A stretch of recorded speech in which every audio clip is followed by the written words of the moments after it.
Greetings, YouTube. This is going to be more than likely a long video. I will give a shortcut in the description for those that want to skip ahead to the smallest part of the video, but maybe the most impactful. Now, the reason I'm taking the long road is because I'm getting ready to tell you about an experience that is really the most life-changing experience I've had in 64 years. And that's saying a lot. For those who know me know that I've had, like a lot of us, I'm not saying I'm unique, but I've had a very adventurous life, let's put it that way. So I have to do some housekeeping and explain myself here before I even begin to go down the path of why this was such a big deal. And obviously, you know by the title, hey, retired cop and former Fed and military dude took mushrooms and had an unbelievable experience.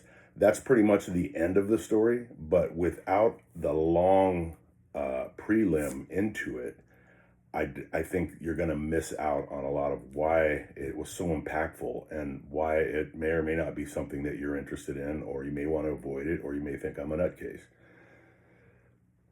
So, there's a lot to unpack, and I'm just going to get it off my chest. So, for those that know me, they're going to be probably like, what the hell? Because my channel, this is not my only channel. I've got a couple of YouTube channels. My primary one was LMS Tactical, and that was shut down for years and years back during the whole Obama years when free speech was controlled and you couldn't talk about shit unless you were on one political side. So that channel got me shut down. What the hell is this? I don't understand this shit, man. I got it on airplane mode and I'm still getting pop-ups. Drives me nuts. Oh, the mushrooms really didn't take away your aggression. that's part of the story. So here's the thing. As a matter of background, so I'm 64 years old. I was born and raised in Los Angeles, primarily Inglewood and Hawthorne, California. I come from an extremely abusive and nightmarish background as a child. So my father wasn't in the picture until after I got out of the Army. I got to be pretty friendly with him, but he never married my mother. My mother was a drug addict, an alcoholic, very violent, who relied on prostitution periodically to take care of whatever she needed to take care of. I don't, listen, she kept a roof over our heads, albeit sometimes it was a sleazy motel. God, we lived for a year in a Turf and Sky motel right across from Hollywood Park in Inglewood, California. That was an experience. And like I said, she was extremely violent. This was during the Vietnam War era, so you had a lot of Hells Angels and bikers and hippies that hung out at the house, and you can hear these stories on I think I tell the story of why I became a cop on this channel or my other channel, LMS Tactical. I think this one here I'm going to post it first on is Airborne 80. But whatever the case, that's why I ended up becoming a cop, watching the cops kick in my front door to arrest guys that were wanted, that were in my house banging my mom. Those that is what led me to the military and law enforcement. My mother hated the military and cops were pigs. She hated them, and so of course I did the opposite of everything that she was into. I love my mom, don't hate my mom, but obviously that kind of childhood with the abuse, that molestation of my sisters, all of the things. I was the youngest of four, three older sisters. One ended up in a foster home. The other one is not doing well to this day, and that's why I've adopted her two sons, my two nephews, and raised them. They're grown now, and in fact, one of them has given us our first grandchild. So, the state took them away from my sister. A lot of shit going on in that house and in that life. And then, of course, when I went into the Los Angeles Police Department, that's a career filled with violence and blood. And I worked in Watts during the 80s. The height of the gang wars, and saw everything you can imagine that humans can do to one another. I ultimately went to Hollywood Division, which is a whole nother pot of debauchery, and I medically retired out of that division after just under 13 years. So, you can imagine the shit that lives in the heads of all of us. Have seen things. Like I say, this is just a way to describe who you're listening to right now. It doesn't mean that I'm like some kind of a hero that went through a bunch of shit that you can't relate to. I can't relate to the shit you've gone through because it's all relative. But my shit happened to involve a lot of blood and bullets and knives and chaos and death and dying and terrible things. And it was the career I chose. I wouldn't change it for the world. But you can't swim through shit like for years and not come away with a bad smell, in your soul. So I carry around a lot of anger from my childhood. I've carried around an immense amount of anger. I've always described it as a nuclear bomb that's inside my chest, and it's always just waiting to go off. And I always hope it doesn't go off because, I've tapped into it a few times and it's not pretty. It makes you super hyper vigilant. A lot of the vets that have seen combat will understand that. Everything is, you're constantly. I've got gun right now. I could reach down if I didn't violate YouTube standards and pull a freaking gun out that's magnetically attached to the table I'm sitting at. They're everywhere. I don't trust people.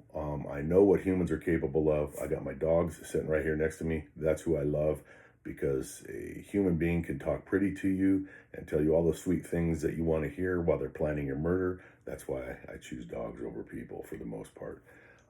Luckily, I have a beautiful wife and family that supports me. That's a little teeny bit of the background. I mean, I could do a 10-hour video on all of the shit that we just glossed over, but that's not the point. Now, I'm almost done with the intro here, so just calm down. I was married for 19 years, and then on the 20th year, we went through a divorce. And I'm going to sneeze. God dang it. And I'm not going to edit it out. I'm sorry. Excuse me. It's okay. Maddie gets nervous when I sneeze. I'm okay. I'm okay. It's okay, Maddie.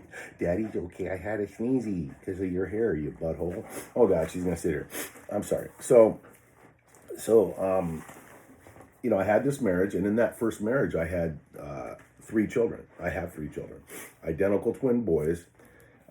Anthony and Brent. I have a daughter named Shayna, and totally have now 7 kids, the 2 adopted nephews, and then my 2 stepchildren from my wife, now that I've been married 20 years. It's a long story.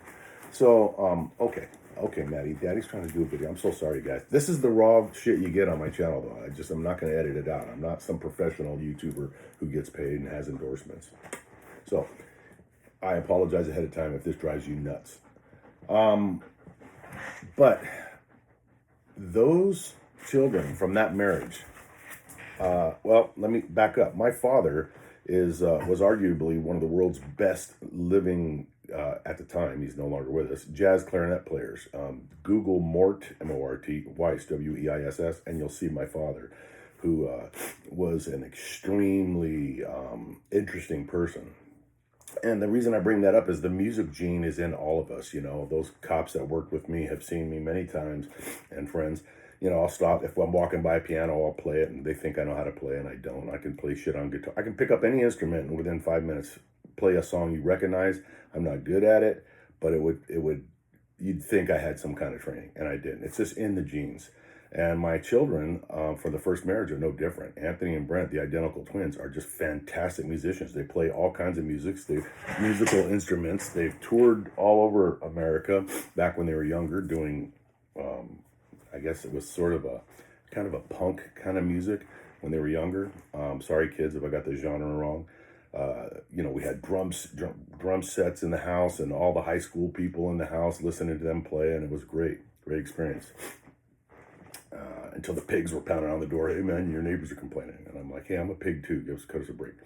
But so as they've grown, they're now 40 years old, the twins. And they have gotten into this real, and I'm going to use the wrong terms, and I apologize, but they are in the spiritual community. Yeah. Completely different than me and my lifestyle. I'm a hardcore right-wing conservative, armed to the teeth, red, white, and blue, love my flag, love my country, love the military. I'm a Trump supporter. I'm everything that most people in that community can't fucking stand. And it's just who I am, man. So that's the dynamic, I mean, I load ammo, and I like to fuck around with guns. I've got 30, 40 guns. And I'm just that kind of a guy. And they are beautiful souls, beautiful people. I understand their language. I speak their language. I've always said I got a foot in that community and a foot in this community, because that's who we are naturally. You know, in the old school Democrat, I can't stand Democrats today, but the old school Democrats, I mean, I believe in a lot of what they believe in terms of environment. I want to save trees. I don't kill animals, man. I trap spiders and shit that gets in the house and take them outside instead of stomping on them, except for flies. I don't like flies. I recommend the bug assault. Unbelievable. But yeah, so I'm into poetry. I can write poetry, blah, blah, blah. But I also have 15 ways to kill people when they come up and ask me for directions because I don't trust them. That is the dynamic that I think it's important for you to understand. Here's now what one of the many things they do sound healing. They have their own little groups. One of them is the Cloud People, and the other one is B. Lewis. I think it's B. Lewis. B. Lewis. I'm sorry, Brent, if I got that wrong. I'll put all that shit in the description, their stuff, and of the video. But they also work together, and they do. For years, they've been working at this place that is. It's called the Illuminating Collective. I think the Illuminating Collective, and I've heard. They talk to me and they tell me, "Hey, Dad, we help veterans and we help first responders with PTSD and." Combat veterans, Navy SEALs, Delta Force operators who are all fucked up from all the people they've killed and all the shit they've gone through. And, and I'm always thinking, man, that is awesome. But in my mind, and this is important, in my head, I kind of thought they were just doing sound healing. Now they would say, hey, we're doing, Dad, I wish you could see us at these retreats, man. We're making huge differences. And they're in Texas and I'm in Virginia. And I never leave. This is important. I don't go anywhere because of my dogs. I don't trust anybody with my dogs. I've missed 2 Vietnam trips. My wife is Vietnamese, and I'd love to go to Vietnam. I've never been on a cruise in my life. My wife and daughter have been on multiple. They just got back from one. I can't go. I won't leave my dogs, man. It's just the way it is. That's important. So, you'll see why in a minute. So, this is... Periodically I hear about this and I'm really proud of them, but I picture them playing crystal bowls, because they've evolved and I'm far away from them, so I don't see and hear everything that they're into. So, they come and visit from time to time, and here's what happened. Many months ago, I get a call from one of them. Hey, Dad, do you got time to, I think it was Anthony or Brent, I think it was Brent. You got time if Anthony and I join you, get us on a Zoom call, a video call, because we have something we want to run by you. It's pretty important. And of course, I'm like, hell yeah, let's do it.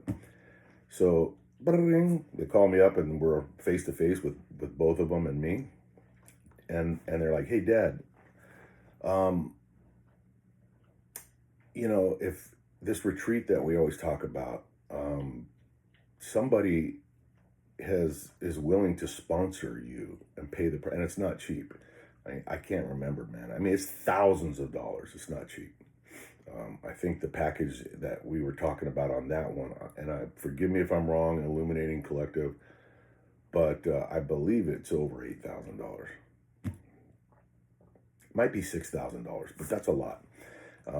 And would you come if it was paid for? That's what it was. Would you come and attend? Because they've always said, we want you to see what we do, and we'd love you to experience it. You've had a hell of a life, man. You could use this. You're everything we cater to. You're a veteran. I didn't see combat in the military. There was no war going on. But you're a veteran, and you're a police officer, and you've, been involved in deadly force and blah, blah, blah. And your history with your mom, all the shit you carry around. Why am I still getting pop-ups? I have to edit that shit out.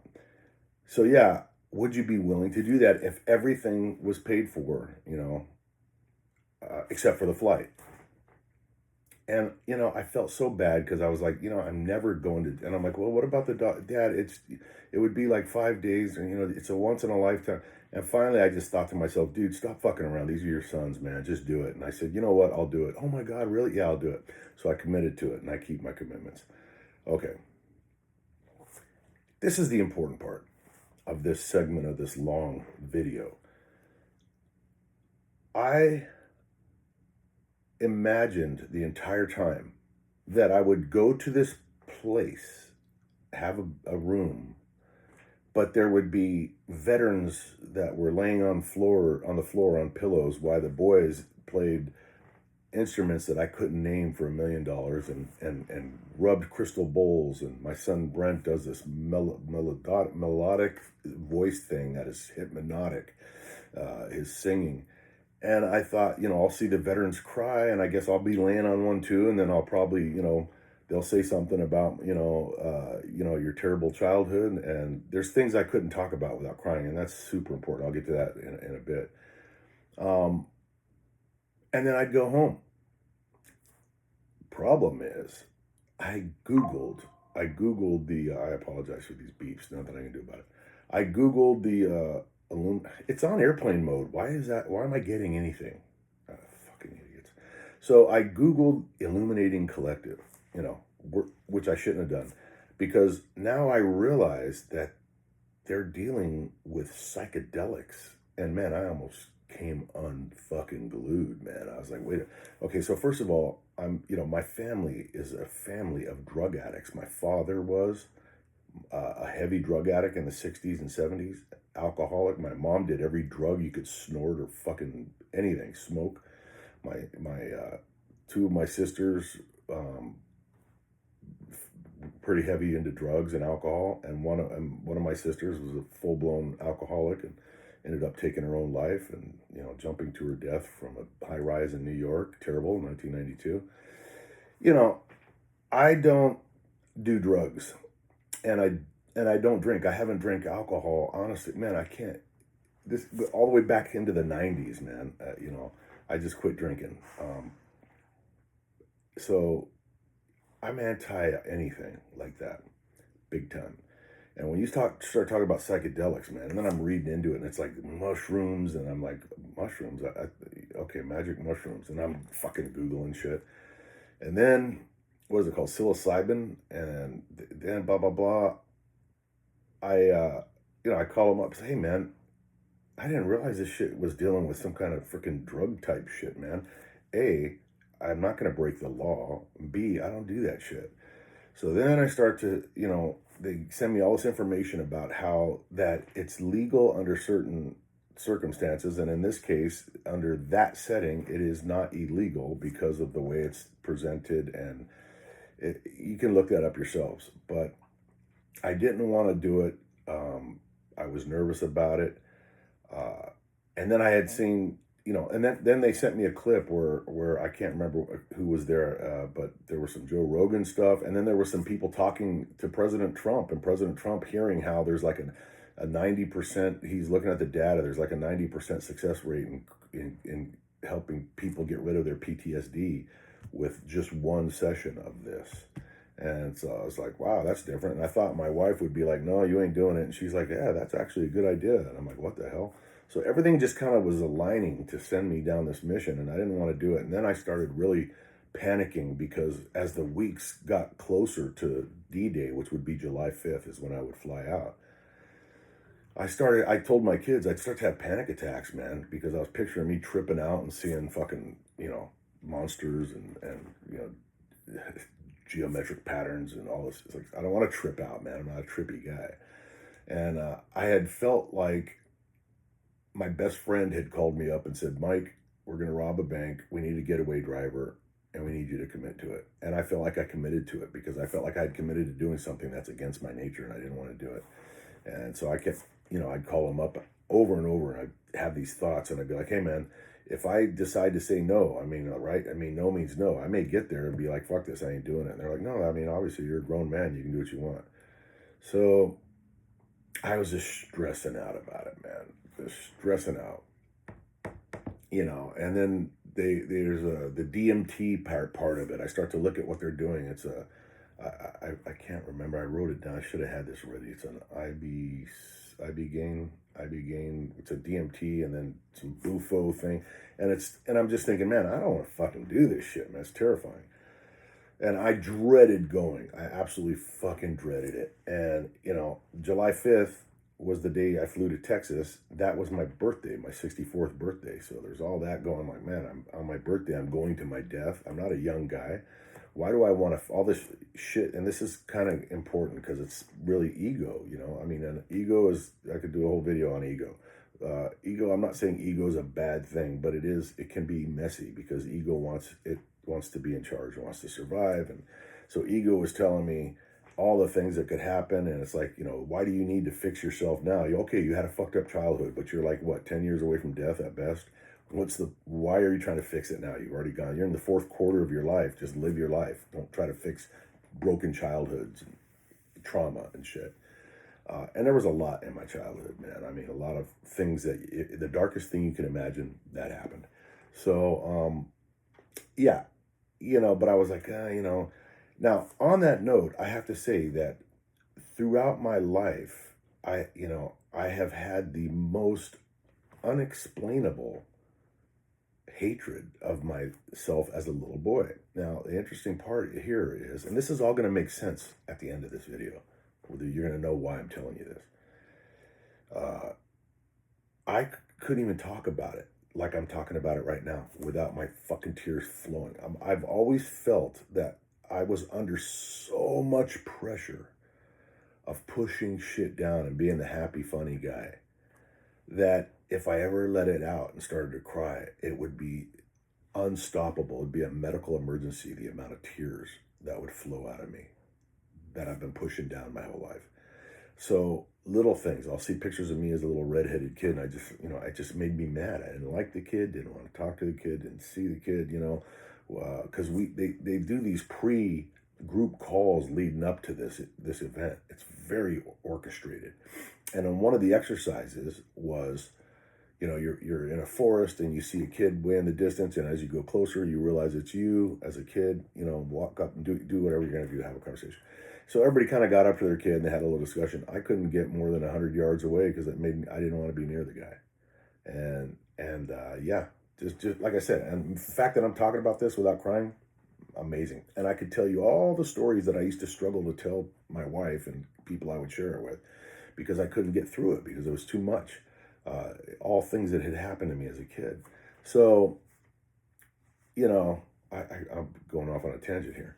So anyways, July 5th comes and, I say goodbye to the dogs, blah, blah, blah. And at this retreat, you have to turn in your cell phones. It's like some crazy shit to me in my mind. I'm like, what the fuck? I'm not going to. So you can bring books to read, but you're going to be totally off of the internet for like 5 days. And I'm just thinking, holy shit, man, this is like some kind of weird cult shit, man. Are they gonna fucking kill me? I mean, my mind was racing and telling me everything was gonna go wrong. And my kids have been indoctrinated into this cult, and my ex-wife's gonna pop out and they're gonna ritualistically murder me. Everything you can imagine was going through my head. So I brought a Bible, which I had to dust off. It had 2 inches of dust on it. I hadn't read it in forever. And I brought this book with me, which is it's just a book full of blank pages, but I thought, you know what, maybe I could journal in it. And this book had it was something that I bought when I went in the Army. And it starts off August 20th, 1980, 11 p.m. And this is the day before I go downtown to go into the military. And then I kind of journaled my thoughts all the way through basic training, jump school, AIT jump school, and then all the way to Fort Bragg. And then it got too much, so it just stops. But there's all these extra pages, so I thought, wow, how weird that I stopped, when I was 20 or 19. No, I wasn't 20. I was like 19 years old, started at 18, stopped the journal at 19, and then the next entry, I'm 64 years old. I thought that'd be kind of cool. So that's the story. I fly to Texas, and I'm not going to go through all of the shit, but I will say that the people I was with, and I got to be careful because I don't want to give away any identities at all, but the people that I was with were first responders that had a lot of trauma, childhood trauma, and of course on-the-job trauma, Navy SEALs, and they had just at that point started allowing or including civilians that had no connection to law enforcement or military. And so there was a person who had had a serious trauma, a loss of a child, and the discovery of the child, a terrible, terrible, terrible experience that was affecting their marriage and their work. This person was an extremely professional person, professional person, and the job was suffering, and people's marital lives were in trouble. The families were walking on eggshells because when you have a certain amount of trauma and you're a guy, sometimes you can be explosive, and nobody wants to be around that. Really itchy. I'm sorry, it's allergies. And then me, and I'm not obviously the oldest dude there, right? I'm like this grandpa. You guys want to see this? I'm sorry. I have to get the dog hair out of my nose. So that's what's going on. Now, so we went through a few weeks of pre-retreat group calls, preparatory stuff. That was done extremely well, man. These people are something else at this Illuminating Collective. The staff is unbelievable. Unbelievable. And in terms of feeling safe and making you feel safe and just being so professional and knowing what they're doing, I could write a book on it. So now we're there and we get to meet these people that we've only seen on Zoom for the last, few weeks. And now we kind of know each other. So it feels pretty safe in terms of the relationship part of it. And you get it's a beautiful facility in Texas. I mean, unbelievable. Maybe I'll show some pictures at this point. Put them overlay.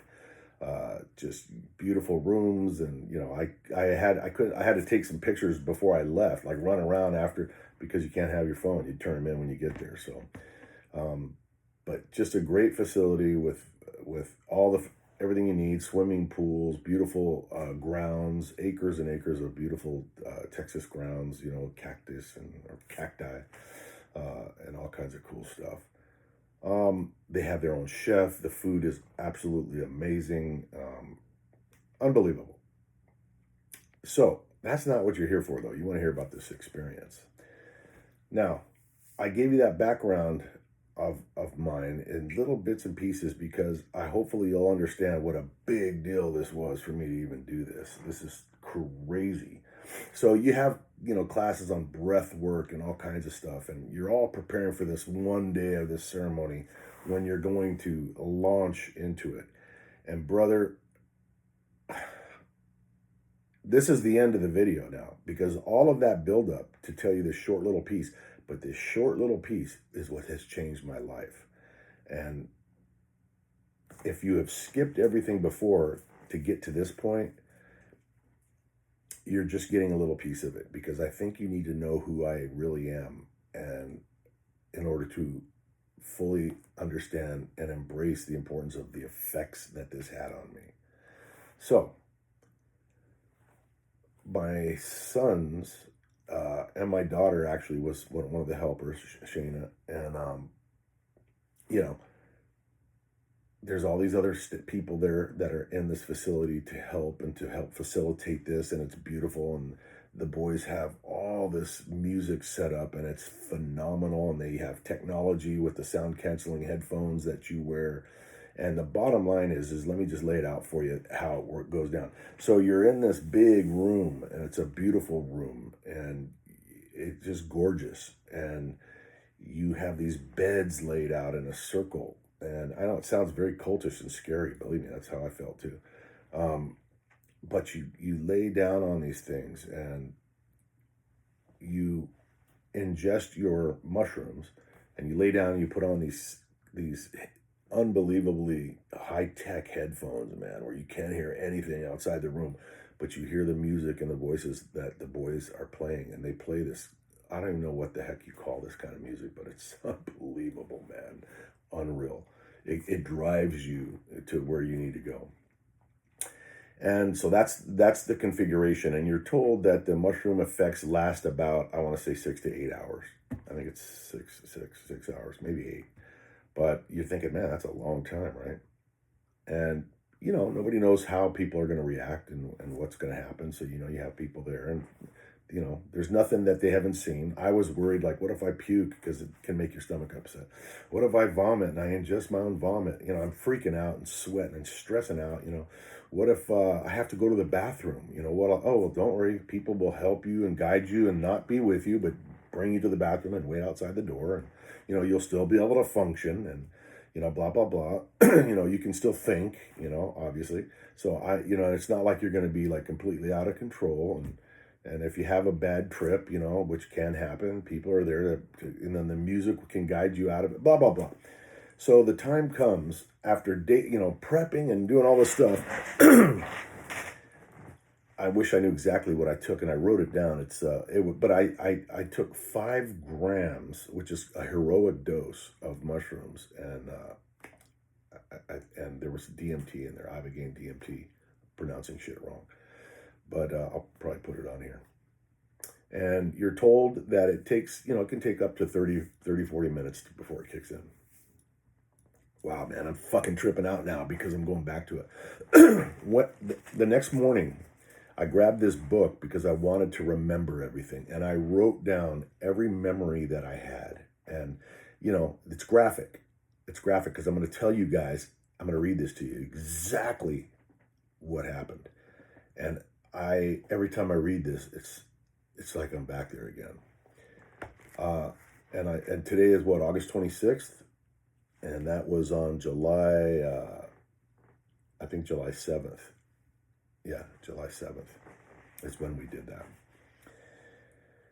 So I take this, and it's mixed in honey, didn't taste bad. Chomp it up, gulp it down. I'm like, hey, man, I'm in it. Might as well do it. I mean, these Navy SEALs doing it, the fire guys are doing it. All these people are doing it. Fuck, I'm doing it too, man. I'm a paratrooper. I can do it. Psyching myself up for this, and I gobble it down, and then I sit on the bed, and then one of the guys tells me, hey, man, put your headphones on. So and you put these like sleep blinders on, because mushrooms make light super intense. I was told. How would I know, right? But that's what they say. Now, you can take them off if you want. You're not under some kind of weird, like, contractual obligation to keep that shit on. But they recommend that you don't, and I found out why. So I looked around the room, beautiful room. There's music playing, man. And I put my headphones on, and now I really just hear the music. I don't hear anything else. I pulled my fucking blinders down, and I laid back. 30 minutes, my ass. I took off like a fucking space shuttle. And what I wrote down here, and we'll go through this together. I wrote launch. That means the moment I started to feel something. Okay. Oh, I wrote it down right here. 1 capsule of DMT and 5 grams of mushrooms with honey. A major load. Not scared. Apprehensive. I was writing down all the feelings I had at each moment. So that's the launch. Phase 1. And I scribble. My writing sucks. I should have been a doctor. Phase 1. Imagery flashing by. People. Some that I know, some I don't know. Lots happening. I feel the emotional pain of everyone. I'm okay. I'm okay. I'm okay. Now let's talk about that. The imagery was literally 4K images of people and things happening to them and things being done to them and doing things to people. And again, you have helpers, like there's people that sit with you. There's always somebody next to you to put their hand on you if you start to freak out or whatever. And I'm talking to the lady that was sitting next to me, the next couple of days, my memory is perfect. I mean, I was literally, and I can still feel myself doing it. I started tapping my chest right here, and I started saying out loud, I'm okay, I'm okay, I'm okay. Because I'm going to be honest with you. It was fucking scary. How about that? I'm okay. I'm okay. Images, scenes getting more intense. Shit spraying. This is what I wrote. Orgasm, cum, chaos. Literally like like a fucking hose of shit spraying and then freaking cum splashing. I mean, this is just reality. I'm just telling you what I saw. I don't know what the fuck it means. But absolute chaos. I'm witnessing it all very fast, all the way. What I meant by that was I start saying, all the way, all the way. And what I meant by that was I wear these wings, these jump wings, not because I think I'm a hardcore ex-paratrooper. You know, I never saw combat, but I was an Army Paratrooper. And that was the first big thing that I ever accomplished in my life. And it was very challenging for somebody who sucked at everything. I was this wimpy little kid that sucked at football and everything else. But I went through jump school, got the wings, and I wear them to remind me that I can get through anything. And they've helped me out a lot. They've saved my life, you know, in the police department and everything else. Just the mindset of it. And I was saying all the way, meaning that I'm a paratrooper. I can handle this no matter what. That's what I meant. The people that heard me saying that thought that I meant I want to go all the way, deeper. That's not what I meant. Okay, all the way. Okay, I'm witnessing it very fast. I'm feeling scared now. Now I have fear. All the way, all the way, all the way, all the way. I hear Brent, my son, and his voice is just angelic and beautiful. And deep, deep within the music, I hear him say, let go. Now is the time. All the way. All the way. He starts saying that. His voice brings me comfort. That shit's enough to make me start crying because I can hear it. And it calmed me, man. I was like, oh, that's my son. That's right. I'm laying on a floor. I took mushrooms. Brent's singing. I'm okay. The music and the vibe slows down. Things calm down. I'm okay. I'm okay. And it's weird because the music, and I talked to Brent and Anthony about this because they're both playing music. Brent's the vocals, Anthony's doing all the music. I was like, how did you guys understand when to tone it down? Because the music will push your trip in a certain direction. And just when you think it's unbearable, they shift into a calmer thing, and it's a safety thing. And they just can read the room, they read the breathing, they read the expressions, the posture, the grips. You know, if you're making a fist, they know, and they adjust accordingly. It's very important. The music part of it is some of these other places that do this as a business. They use recorded soundtracks, and the big difference, one of the big differences at the Illuminated Collective, not just because they're my kids, but the fact of the matter is, live music is able to adjust, and they're intuitive, and they've been living this. They're very intuitive and spiritual, and they can read and guide people just through the sound. And sound is such an important part of our lives. Okay, so phase 2. Remember, the music calmed down, and there was a little bit of a break. The music intensifies. Here we go. Dark.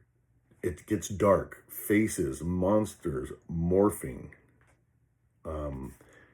And then I can see like faces of just terrible, scary shit. But I'm also, I am getting that paratrooper thing where I'm like, come on, let's do this. So I say, come to me, come. And the lady next to me, we talked about this. She heard all that and saw that.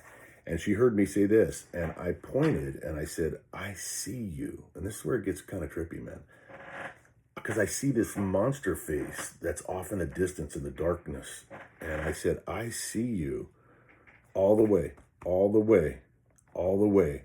Scary monsters. And then I say, come at me. And then I wrote scaffolding. Now, I know I'm breaking this down. I hope you appreciate why I'm doing this.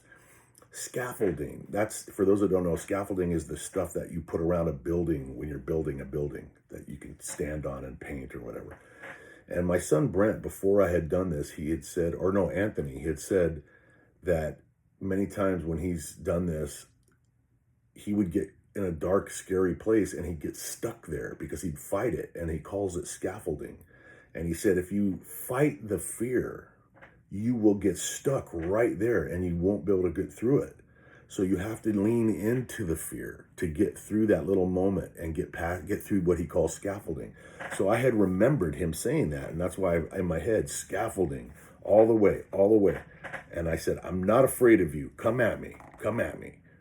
And as I said that, the monsters' faces would melt, and new monsters would appear. All the way. I see you there. And then I see that one in the corner. I said, I see you right there. I know you. I know you. And then I smiled and I said, you are me. Now that made sense to me at the time. But right when I said it, that monster, the worst of them all, just melted. And it says, the monster melts. I'm okay. I'm okay. Phase 3.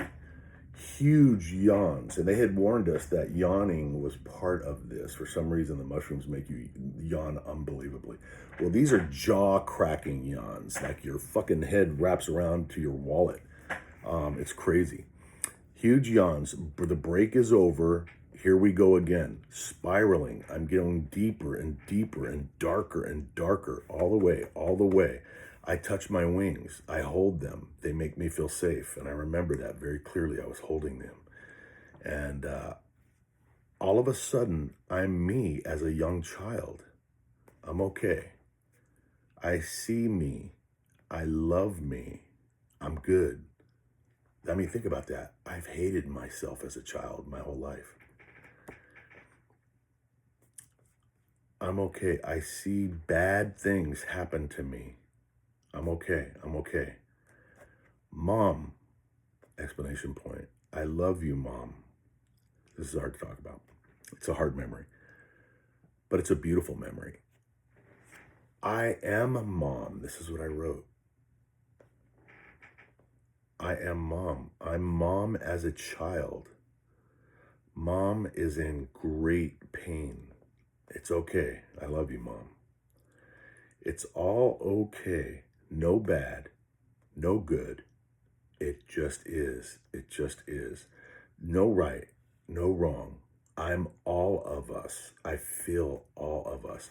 And that is not like metaphorically speaking. I truly was my mother as a child and saw things through her eyes and felt her fear.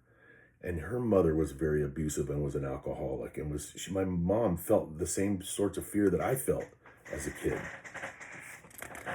And I was both of us and all of us at the same time. Phase 4, Brent's voice, Anthony's guitar. I know that they will take me deeper because there's a little bit of a break and it starts to get a little bit darker music. And I say in my mind, please don't. I'm good. No deeper. No deeper. The tone and the vibe drops. Here we go. And then I call out the name of the guy next to me. He's in Navy SEAL. You're okay. I feel you next to me. I am you. You're okay. You're okay, Michael, talking to me. And then I say the other name of the civilian. I'm with you. I see the person that your son that you found dead. It's okay, Mom. It just is. It's not wrong. It's not right. That was the thoughts of her son that she had found dead. It's not wrong. It's not right. I call out other people's names. I'm feeling their view, their perspective. I'm seeing what they're seeing, and I'm saying, it's okay. It's okay. Phase 5, I'm deeper. I'm going deeper. Now, this is where it gets crazy, man. Wars, deaths, births, murders, rapes, raping, babies. I'm all of them at once. I feel all of everything. And what that memory is, wait a minute, guys. My dogs want to get out. That is, at one moment, I was newborn babies coming out into the world at the moment of their birth. I could feel the sting of the air and the brightness of the lights. I could feel the mother giving birth. I could feel it all at the exact same time. Wars were happening, and I could feel the people getting blown up, people blowing people up. I gotta let the dogs out. They're gonna keep crying. I'm so sorry. Maddie, I'm so sorry. So I could feel everything at the same time, as if I was everyone on the planet at the same time. I'm not this red. This is the camera that's doing this. Trying to make a video with these dogs is hard.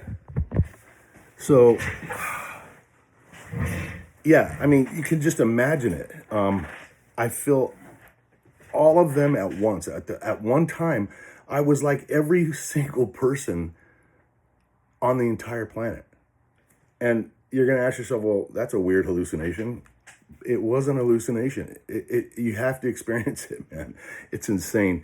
Okay, let's keep reading. Paramedics. I'm in an ambulance. CPR.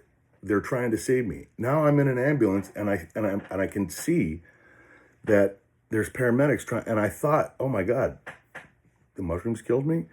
I'm not afraid though. I'm not afraid at all. It's okay if they can't save me. I'm at a great level of peace.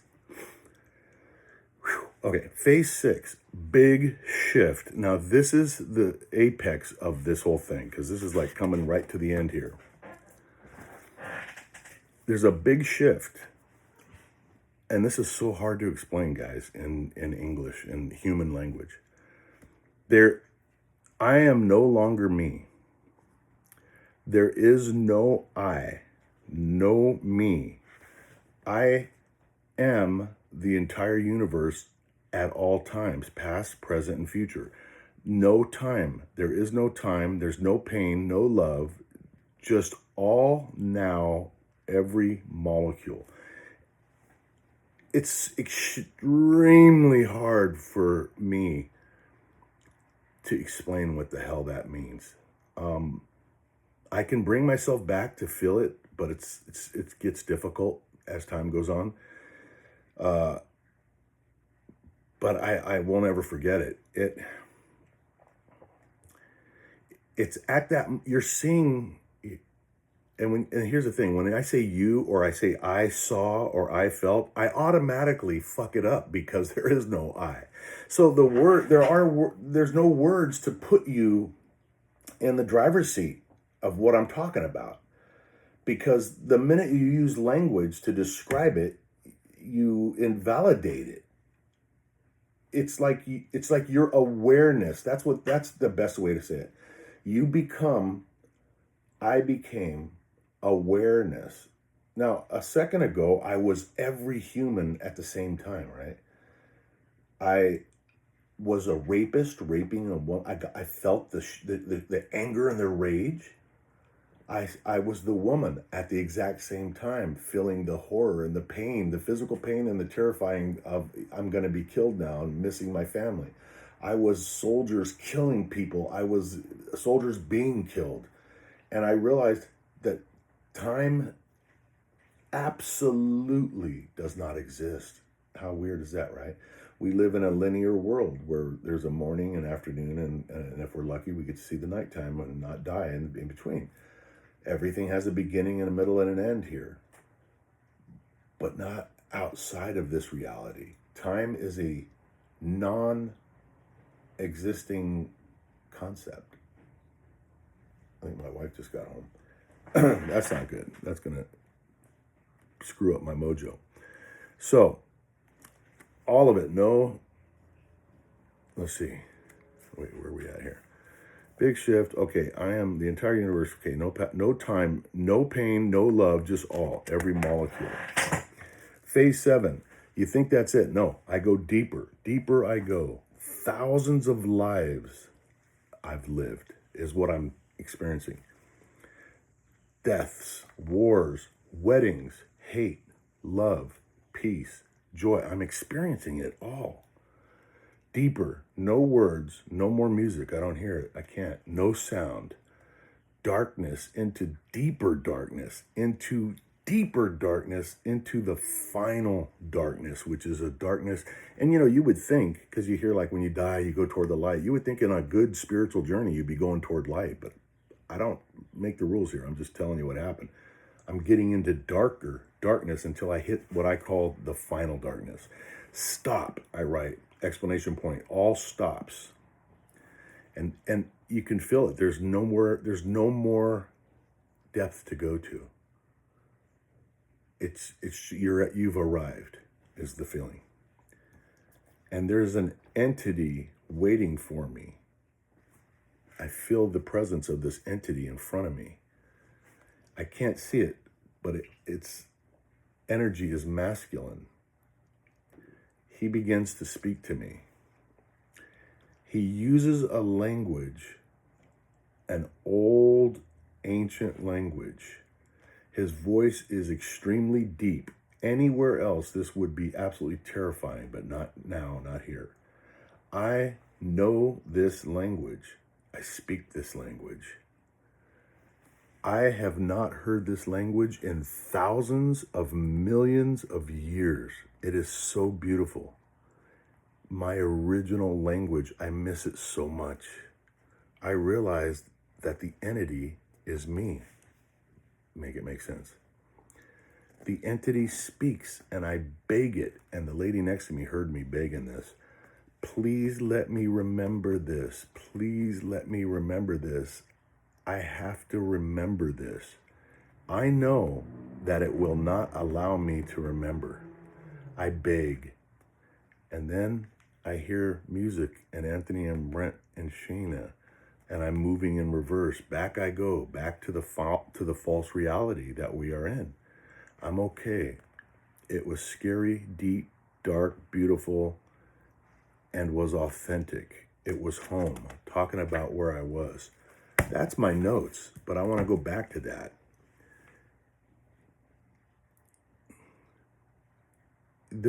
Think of the image of an entity that you can't see in front of you in the darkest place that you can imagine, speaking like this, but 1,000 times deeper. That's a horror movie, right? But it was the most beautiful thing. Imagine if you lived 100 years in another country, and then suddenly you run into a person and they speak a different language, and you run into somebody that speaks your language. You're like, oh my God, I hear my language. Well, this was a language that is like the original language. I knew this intuitively, that this was the language that all of us speak. And so what did I come away with from that? There's so much to tell you. I mean, at one point when I was experiencing awareness itself, I had a view of the universe and Earth. I couldn't see it, but it felt like it was down just behind me. And I could feel the sadness and fear and wars and anger coming from that direction. That I recognized that was what was emanating from this planet. But I could see endless planets with distance not being an issue. Like there's everything, the farthest thing away from me was as close as the closest thing. It's all, none of it can make sense in earthly terms. That's the thing. It can't make sense. And I've had to just come to terms with that, my takeaway from this whole thing is, my father used to say this. So my father's side of the family is Jewish. And we, on that side, lost a lot of people in the Holocaust. And I have pictures of them, some of them. And it was sad. I mean, a lot of them died. They were from Austria-Hungary at the time, Austria-Hungary. And they died brutal deaths. And so my father used to be so angry because he wanted to believe. He was almost like an atheist because he was so mad at God. And he used to tell me, how could any God allow, 6 million men and women and mothers and children to be slaughtered like that. What kind of God? He'd be so mad. And even as a young guy, I didn't understand where this came from, but I used to tell him this, and I'm talking like when I was in my 20s. I say, hey, Dad, maybe, just maybe. I mean, it's a terrible thing here. When little Johnny rides his bicycle out in the street and the truck drags him down the street and kills him, that's pretty fucked up. And when 6 million people die because of their religious beliefs or for whatever reason, that's fucked up on this planet. But maybe, just maybe, in the entire vastness of the universe, of reality, of everything that ever was, ever could be, and ever will be, maybe it's not that big of a deal. And that would get him mad because he couldn't understand that. But it turns out that I was actually onto something. If everything that I'm telling you is real, that's what it felt like, was that these things that we think are huge. I can tell you this, during that whole thing, this is just a memory that just popped up. At one point during that thing, my arm started hurting, my shoulder started hurting super bad, like unbelievable. And it got worse and worse and worse. And I'm going through this whole thing, and it's worse and worse. And it feels like somebody's putting a spike through my shoulder, and I couldn't take it anymore. I was just at the point where I was like, what the fuck anymore? And I don't know what's going to happen. I'm going to start peeing myself. It's that bad. And all of a sudden, I am in this imagery where I'm a soldier with other soldiers, and I'm also like a Muslim fighter or person.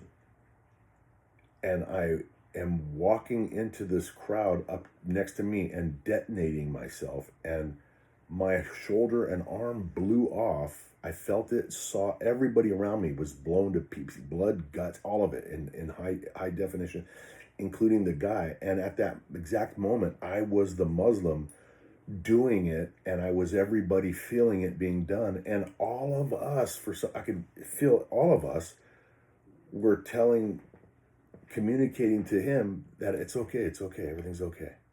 It's the way it's supposed to be. And so one of the hardest things for the ego-driven reality that we're in to comprehend is that my takeaways are that there really is no good or bad. In this world there is, because there needs to be. We are here for a reason. We are here to experience things, and we can't remember from whence we came, or being here wouldn't make any sense to come and experience it. If God is the universe, and God wants to experience, or I don't know why we are who we are or why we're here, but everything's working perfectly. And pain is a bitch in this world. Stepping on a fucking nail is a bitch, and getting in a head-on collision and being paralyzed from the upper lip down is a bitch. But in the grand scheme of things, it's not that important. And so this has allowed me to love my childhood me and my mother, and have no more resentment, and have no hatred, and process the blood and carnage that I've seen in my life. And to understand that all of us are literally connected. We are all connected because we're all part of the fabric of the universe. And the thing I came away with when I came out of that was, there were words that kept flashing through me, and I wrote them down, and I made a little painting on it. But it was, God, now I can't remember it, but it was love, tranquility, peace. No, that love, divinity, forgiveness, and peace. Love. Now this is where I'll end this video. What I came to understand was that love, Love, love, something that we all seek. My dog wants to be loved. You want to be loved. I want to be loved. We want to love people. Love is life. The universe, when it perceives itself, that's what it's perceiving. That's what it's made of. That's what the universe is made of. I think that's what God is made of.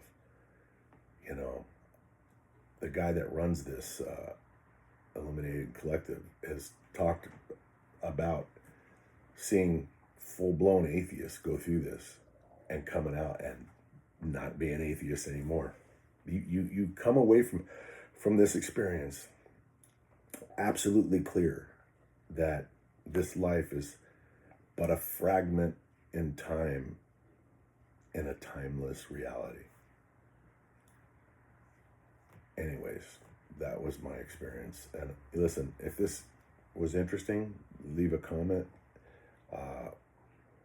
If you're interested in doing something like that, I don't get anything out of the recommendation, but by all means, please look up the Illuminating Collective, please. If you've had your own experience with psychedelics, share in the comments. I'd love to hear them. I mean, you know, I have come to find out that not everybody goes that deep. You know, that one of the guys I know that has done this often has tried to go to the level I'm at, which is like separating from ego, complete ego death, and has done this 5 or 6 times and just can't quite get there. And, you know, you only go as far as you're ready to go. And so some people don't go anywhere near the level that I went. So that's something that I must share with you. But everybody goes to the level they need to go to. So if you're one of my old friends and you're thinking, holy shit, I can't believe it, Mike's a hippie. Hey man, I'm in this life, man, to learn and explore. And, you know, will I do it again? No, there's no need to do it again. Look, I got the message. But I don't regret doing it. Anyways, I hope you got something out of that. And in the meantime, stay safe.